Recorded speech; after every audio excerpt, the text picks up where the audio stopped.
Good morning, everyone. Today's topic is end of globalization. So the heading might be looking quite interesting, but one of the reasons why I took this particular heading is that, especially with this COVID-19 pandemic, in the recent past, there is a lot of literature that is actually coming from the academic circles, and it also visible in the newspapers, especially regarding what next. So what next after the pandemic related crisis reach to one kind of final solution. So in this what next, we have within the country what next, and outside the country what next. Within the country, in the sense, within the country, in what way uh, we have to tackle, and what kind of challenges we will be facing, like with respect to unemployment, with respect to health related issues, or there are not many within the country issues. At the same time, in the international circles, there is also kind of thing that is going like what happens next. like uh, do we see a kind of end of this globalization era, or do we see any new kind of changes that may come in the international circles? So in that way, there are different individuals coming up with different viewpoints. So here, if you see, as per my understanding, as per the articles that I read, what kind of conclusion I got to know that this fear about globalization, or what may happen to globalization, will it survive the pandemic, or do we see a deglobalization scenario? So in this context, what I got to know is like, this end of globalization or globalization related challenges is not a kind of thing like we started seeing just because of this outbreak of this pandemic. There are challenges with respect to globalization. They are actually looming for for years, for so many years, like in this from the past 4 to 5 years. If you see, these challenges are actually looming. Here, this pandemic provided an opportunity as a catalyst to further discuss about this particular globalization, like globalization and deglobalization. So, in this context, I felt like, will it really happen? Or here, for some, globalization means actually, it is actually westernization, dominance of the West. So, end of globalization means here, end of the Western type of globalization, or is it really complete end of the globalization? So we cannot expect like globalization will end completely, but we may see a new kind of global order. So before going into those kind of details, so it is appropriate to understand the definition of globalization, like what are the types of it, what are the different aspects of it. So finally, we can what exactly do we really seeing some kind of, are we really seeing some kind of deglobalization related trends? So these kind of things we will go, like we will see in the next coming presentations. So before that, first let us try to understand the definition of globalization. So this was the definition given by Martin Albro. He is a sociologist. So according to him, globalization means it's a process. It's a process through which people across the globe, that means people from across the globe, they will come together into a single world society. So across the globe, the people will be incorporated into a single world society. What we call this as a global village. So the whole world will be like a global village. This in idealistic manner, if you want to speak this in Sanskrit, what we call this as Vasudhaiva Kutumbaka. The whole universe is one. So this is what exactly globalization means in true sense. But in reality, when this globalization process started, it was not actually started in the recent past. So this integration happened. This is what we call as globalization 4.0. This is the fourth level of globalization we have actually seen.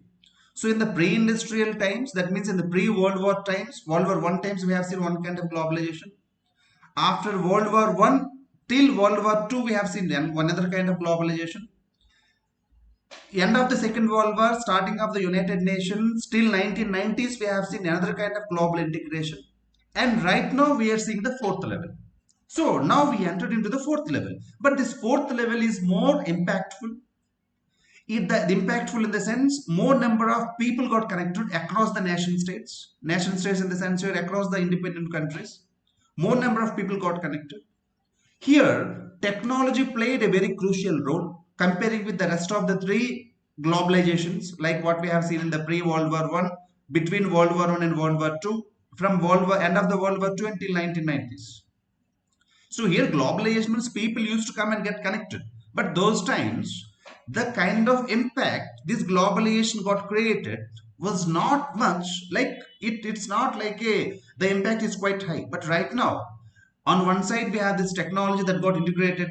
We created virtual communities. It made the flow of trade, movement of people, and flow of services, everything very faster, quicker and smoother.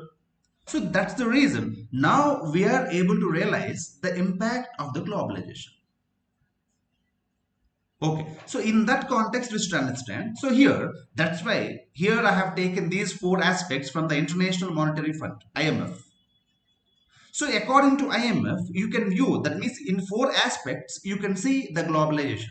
What are those four aspects? The first one is trade and transactions, like trade in the sense here, trade in terms of goods, in terms of services, imports, exports.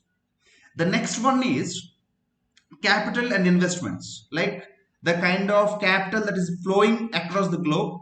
Here the capital means investments in the form of quick investments, with the investments for a quick returns, what we call them as FIIs, foreign institutional investments, mostly the investment that is coming to the stock market. And the next one is somewhat long-term investments, what we call them as the direct investments, FDIs, foreign direct investments. So there is a huge flow of FDIs and FIIs across the globe. So there are regional variations. The regional variation in the sense here, among the developed countries, the thing is more comparing with the developing countries. But still there is a huge flow of investments from one country to another country.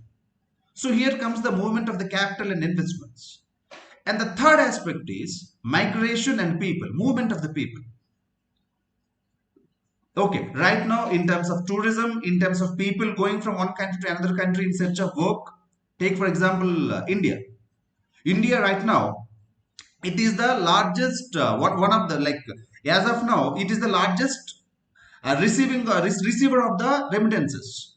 We are one of the largest exporters of this migration, around 6.7 percentage. If you take the whole global migration, 17.5 million population, 17.5 million population from India got migrated to different parts of the world. Majority of them to the West Asia. West Asia in the sense here, the Gulf countries. At the same time, along with these three aspects, we also have the fourth one, the dissemination of knowledge, spread of knowledge. So due to this globalization right now, we are able to tap the potential from like every nook and corner of the world.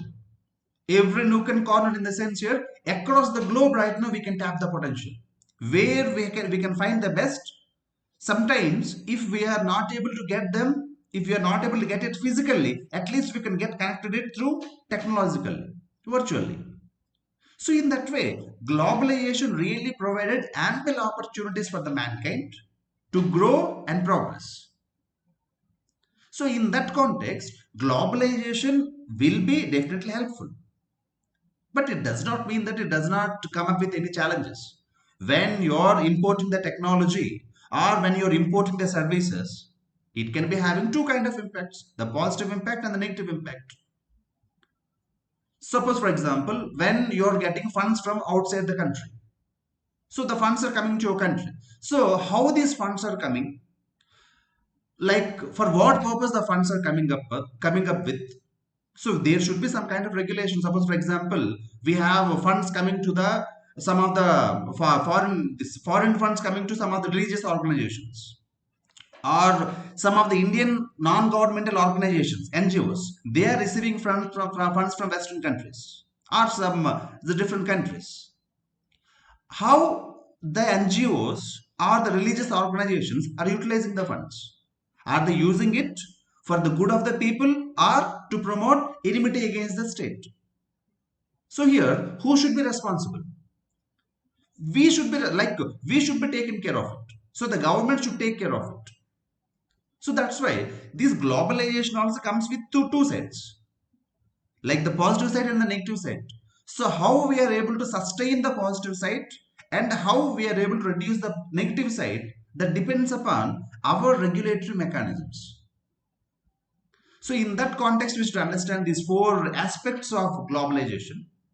Then, if you see types of globalization, by using these aspects, we can understand different types. Suppose, like, see, so you can divide into broad four dimensions: political globalization, economic globalization, cultural globalization, environmental globalization. Among four, the first three are more impactful.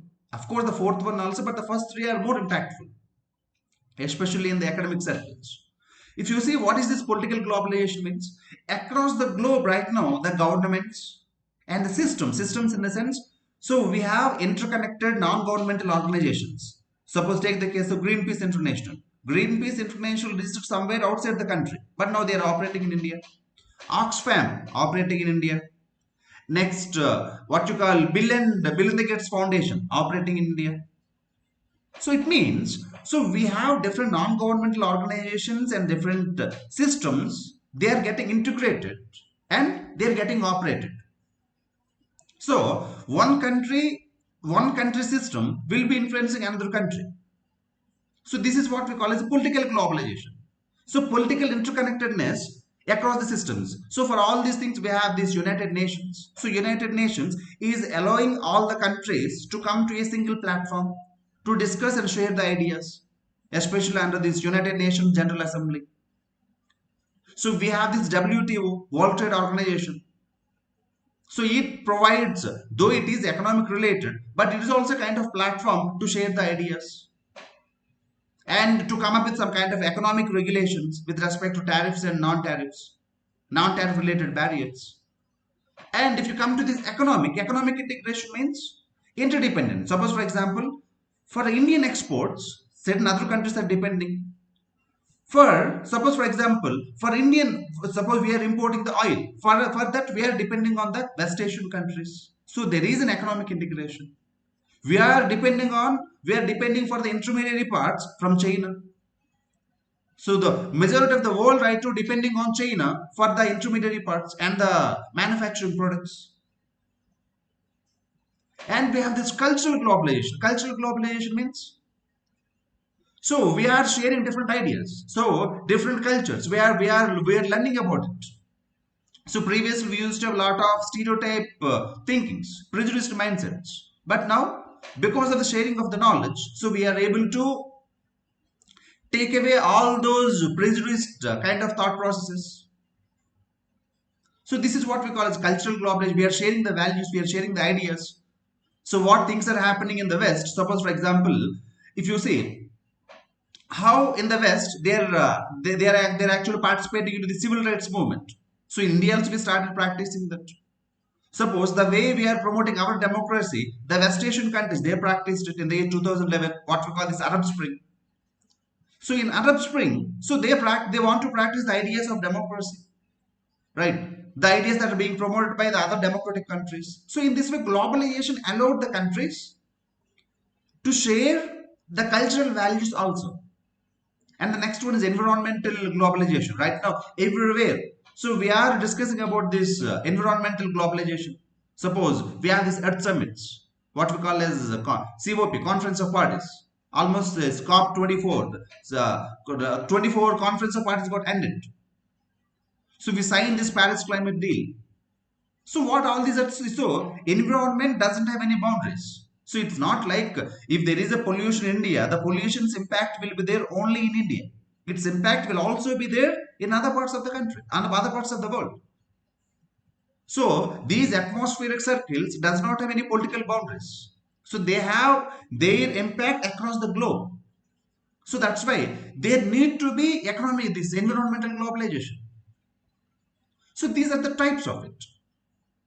So then next, if you come to the impact, suppose right now if you see the way the global trade progressed, the way the investments flown, here I took some Indian examples. Suppose when it comes to global trade, India might not be contributing to such an extent to the global trade like the way the China is contributing in terms of manufacturing products.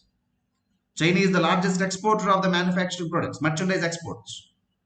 India might not be that, but when it comes to other areas, we are creating huge demand. We are providing huge market for the multinational corporations, for the for these other countries. So if you take this global trade, if you're able to promote the global trade, if you're able to diversify the markets, and if you're able to trade with more and more number of countries, you can maximize the production.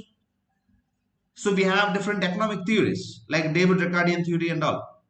So all these theories, they want this internationalization of trade so that in your country what is best, you can export that to another country.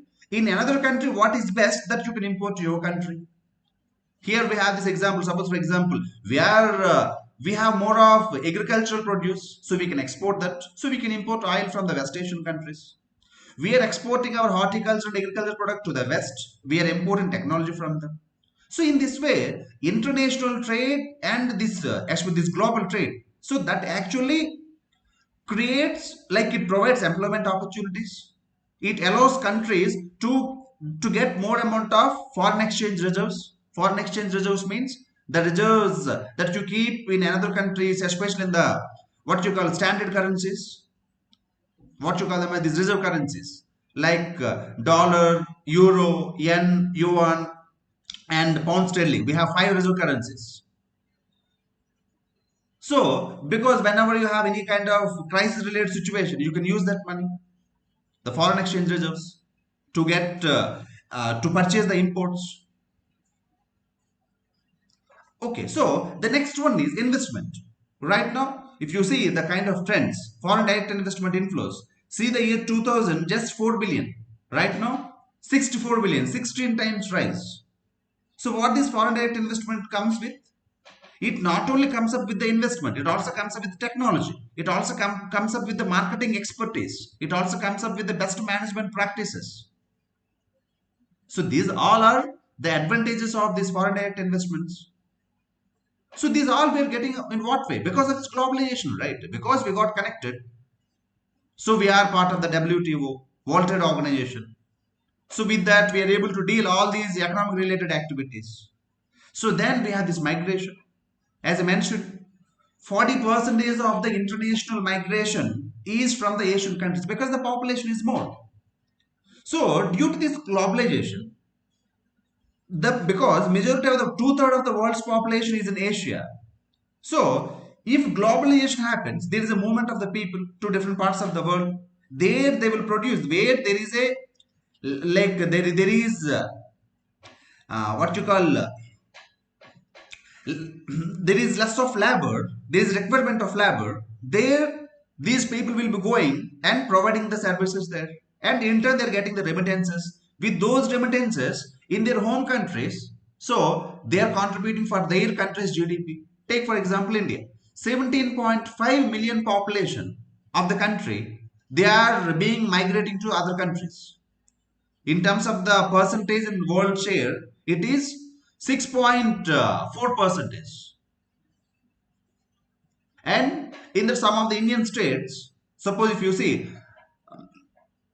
the way we are receiving, most of the Indian migration is going to the Gulf countries. Next is to the United States. That means most of the remittances coming from these countries. If you see the states with the highest inward remittances, take for example this Kerala. It is receiving the highest amount of inward remittances because most of the Keralates, they will be going to the West Asian countries. Then we have this Maharashtra, second one. Next we have Karnataka, Tamil Nadu, Delhi, Andhra Pradesh. So these are the states, they are receiving the maximum number, that's the highest amount of remittances. So, because we are allowing our people to go out, and those countries also accepting because there is a demand for the labor. So, it is providing a win-win situation to that country and to our country. And I mentioned about the fourth point, dissemination of knowledge.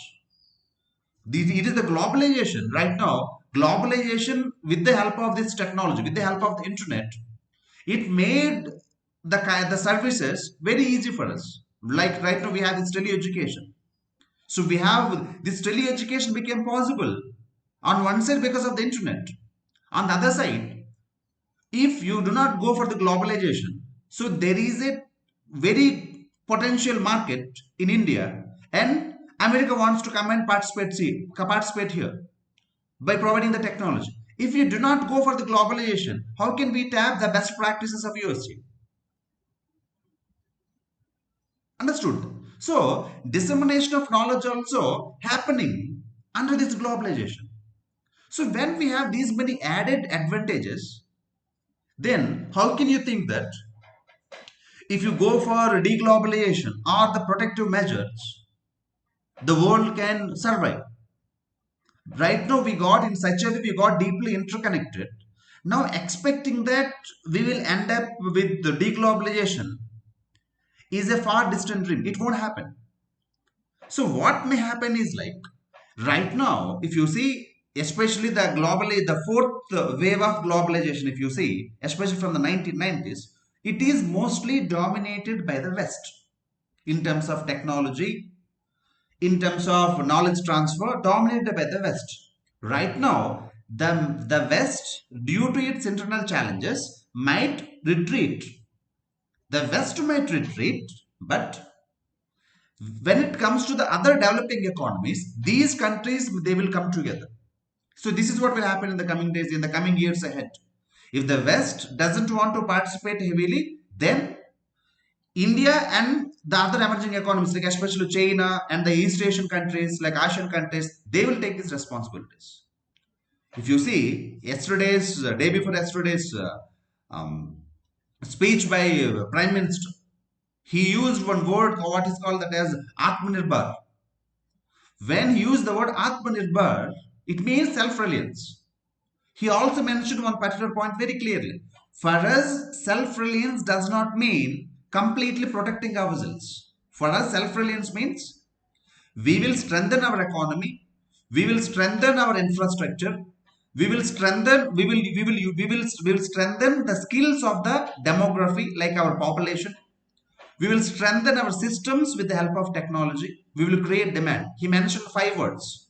Remember the word EIDSD, EIDSD. So, under self-reliance, he mentioned that. So, we are not here against globalization. So, we want globalization. So, this is what the Prime Minister mentioned. But at the same time, we want self-reliance. We want India should play an active role in that. So, for that, he stressed on these 5 pillars: economy, infrastructure, economy, investments. Third is demography. Fourth one is systems in the sense it's strengthening our governing systems, like by using more technology like digital platforms, so reducing the corruption, providing like services to the people at a very low cost. And the last one is creating demand. Let us create more demand for the products. So if the Indian product is reaching to the outside world, there need to be a demand that should be created. How the demand will be created? By strengthening the quality of the product. So these are the 5 points he mentioned: economy, investment, demography, systems, and demand. So in that way, the Prime Minister himself mentioned this. So we are for globalization. And the same happened with the China also. China, though we used to say that it's a country, it has its own internal issues, but still, it also wants to promote globalization. 2 years back, when the Chinese president visited World Economic Forum, there he actually promoted this what you call he wants globalization. He went against this global protectionism, the rise of protectionism, especially by the West, especially by USA. So in that way, globalization will not end, but it will, for a time being, it provides some kind of challenges, because when the West wants to retreat, West will definitely comes up with its own regulation or with own restrictions. So that will create some kind of suffocation for a time being, but it's again provide an opportunity for us to diversify. So where this happens, where this deglobalization happens, right now, this idea of deglobalization or these ideas of protectionism are mostly coming from the West, because they are feeling like, so we are giving more than what we are receiving. This is what the slogan of Brexit also. Same is the case with America first slogan of the present president. And we have this consistent trade wars between USA and China. And we have this trade talks. For long, we are asking for some kind of concessions in terms of agricultural products, but the Western countries are not accepting that. So they provide indirect subsidies to their agricultural produce, but when we are providing our direct subsidies, they are not accepting these things. So there is a halt in the WTO talks. Along with that, so we have this is one kind of challenge that we should pay very much attention on. Slowing down this globalization of information. Right now, most of the technology driven companies are being controlled by the West. But now, most of the countries under this data protection, they wants to have control over the information. They does not want this information to be spread to different parts of the world, because right now the slogan, data is the new oil. So when this slogan of data is the new oil is there, at the same time, most of the countries are coming up with very highly protective measures to restrict their information. Because if the information is restricted, even in this context, in India also there are a lot many people who are trying to have this restricting this data, because we have our own concerns of privacy. But if you restrict the flow of information, but that actually will give some kind of challenge to globalization, because if the globalization has to be effective, then there should be a free flow of information. This is what Jack Ma says. Jack Ma, the founder of this Alibaba. So there need to be this data decentralization. The data should be everywhere. At the same time, there need to be some kind of regulations to that. But if you're able to keep the data in silos means you are into a specific containers like only within the country, then it creates a challenge. But right now, it's a kind of concern for us. Yes, there are challenges. If there is a free flow of data, there can be chances of misuse, but it does not mean that we should completely restrict it. So there need to be proper guarding and channeling of data. And next is this creates a challenge for us, especially right now. These Western countries, they may come up with restrictions in terms of this movement of the people. They will say like we won't be taking more number of people, and there are chances of this because right now there is huge demand for tourism and all, so they may be coming under some kind of restrictions.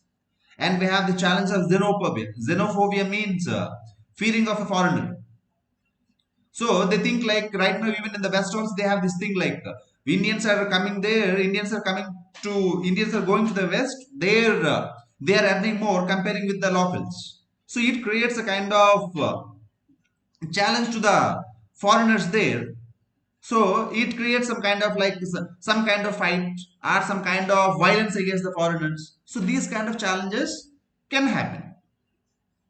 So in this way, there are some kind of trends that are going on with respect to deglobalization. But this is more a phenomenon of the West now than to the emerging economies like India, China, and the East Asian countries. So these countries right now, if the West doesn't want to play the lead role in promoting globalization, then these countries should take this as an opportunity. Here we should think of. So here, India should take this as an opportunity to take the lead and should promote the globalization. Because on one side we have the market, at the same time we have the demographic profile. So if you have to use this demographic profile effectively, so you have to promote this globalization. This is what we are saying with respect to this RCEP talks. Recently, when India didn't sign this RCEP agreement, Regional Comprehensive Economic Partnership Agreement with the East Asian countries, Southeast Asian Association, ASEAN.